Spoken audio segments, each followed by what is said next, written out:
Hi guys, my name's Heather. Welcome back to another book video. And today we're actually going to be doing a tag. I recently saw Grace Dion, I will link her channel down below, do the 5, 4, 3, 2, 1 book tag. That took a lot of coordination. And this week is super busy for me, so I thought this fun, quick tag would be a perfect video to put up. So we're gonna go down 5, 4, 3, 2, 1 in number order with some different questions, talking about some bookish things. Question number 1 is 5 favorite books. So easy.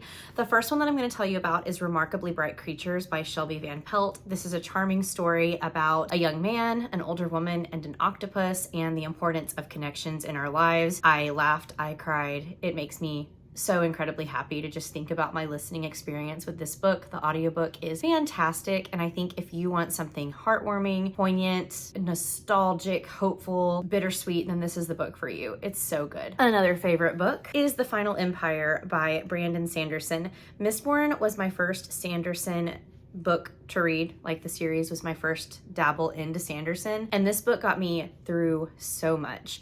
This series was what I binged during quarantine, during the early days in, March of 2019, and it will always be nostalgic for being kind of like the light at the end of the tunnel for me, because that time was really, really hard. I was cooped up, I lived by myself, and so it was a hard time, and spending it with these characters in this world was such an experience. I read the whole trilogy beginning to end so quickly, and honestly, talking about this book makes me want to reread it. I miss Vin and Eland and Kelsier, and I miss everybody. Another favorite would be Anxious People by Frederick Bachman. This was my first Bachman book, and I'm so glad it was, because while I love everything that this man has written, this just really captured a lot of my inner monologue that I didn't know anyone else experienced.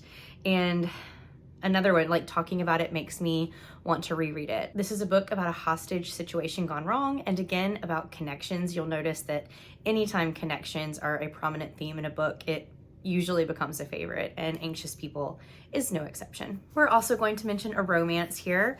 A favorite romance of all time is Yours Truly by Abby Jimenez. Sometimes I feel silly talking about cute little silly romance novels on my channel, but this is not a silly book. This is a very deep, very character-focused masterpiece of a novel that happens to be about two people and falling in love. It's got fake dating, it's got amazing anxiety representation. This book just is so incredibly heartwarming, and even if you don't think that you're a romance person, I think that you'd get something out of it if you picked it up. Last but not least, and this might be controversial for me to talk about on my channel, but honestly, is it? Because this series was such a monument of so many people's childhoods.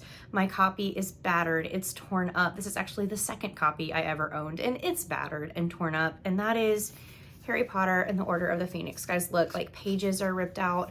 This book, this series, but this book in particularly, is a safe space for me. And while the author is most definitely not a safe space for so many people, it's not just hers anymore, it's ours. And this book, seeing Harry and all of the changes that he goes through as he ventures into his first taste of adulthood, and how dark the world really is, and what it's like to struggle mentally and with friendships while tackling some huge things that most people don't have to go through. We just see so much character growth and such an expansion of the world, and the darkness that is the world of Harry Potter really comes to light here. Another series I will always return to. The next question is for auto-buy authors, and this is pretty easy for me.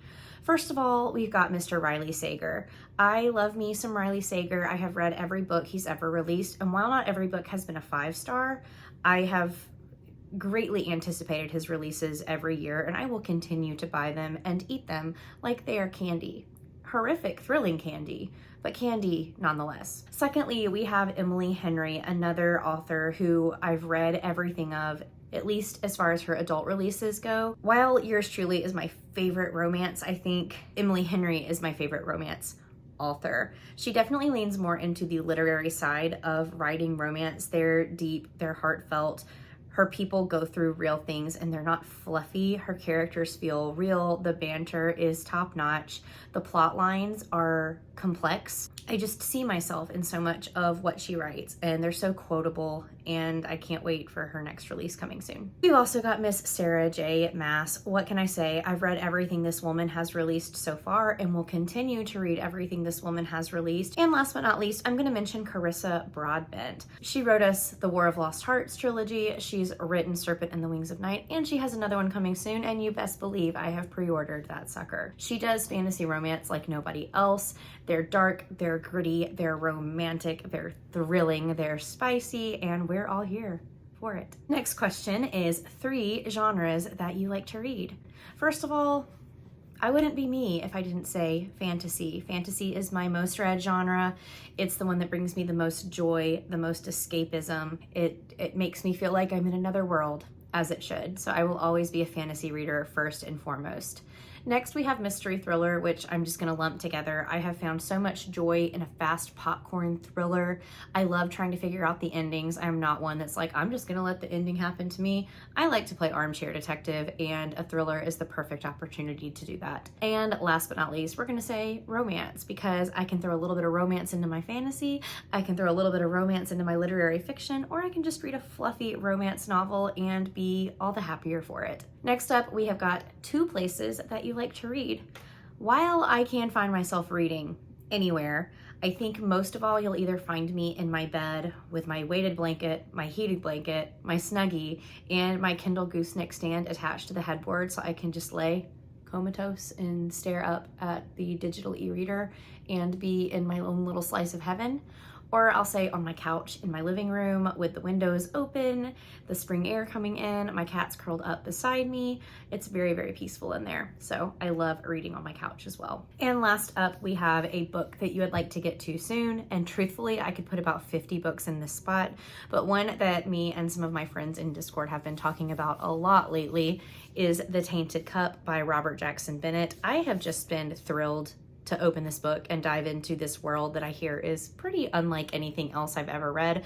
Plus, it's got a little bit of mystery, a little bit of thriller, a little bit of sci-fi, steampunk all mixed into it, and all of those are buzzwords for me, and I cannot wait to get to this one. While I realize this video may have been a little bit short, I'm still happy to be getting a video out to everybody this week. I really enjoyed kind of thinking through these questions. If you want to answer these questions, I will leave them in the comments below, and you can either make your own video and make sure that you tag me in the description, or you can answer them down in the comments, because I'd really like to know what you think about all of these questions. If you want more bookish content from me, please make sure that you like this video, you subscribe.